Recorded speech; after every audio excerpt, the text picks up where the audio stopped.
Hello guys, may share lang ako sa inyo yung kung paano natin i-on ang ads na kung naka-set up na tayo sa ating sa in-stream ads. So ganito ang ginagawa natin guys, or sundan nyo ito para yung sa hindi pa alam kung paano i-on ang ads natin. So ayan guys. So andito na tayo sa ating profile account.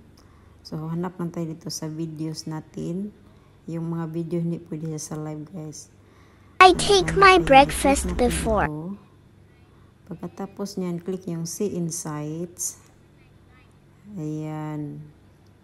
Pagkatapos nyo yung na-click yan, dadalhin kayo dito guys. Ayan. Ayan. Tapos click ang settings. Ayun na siya guys. Madali lang mag-on ng ads. Tapos ayan, i-click yan. Okay. Pagkatapos nyo na-click yan, back kayo guys. Click nyo yan ang arrow dyan sa gilid. Ayan, click. Okay na yun siya guys. Tapos hanap na naman kayo ulit. Balik-balik lang ninyong hanapin ang inyong mga videos. Okay. Na pwede nyo lagyan ng ads. Tapos click ulit natin ang ating See Insights. Tapos settings.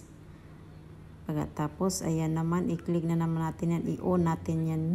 Tapos click, i-back na naman natin. So ganun, ayan, i-click lang natin back. So ganun lang siya guys, and thanks for watching. God bless.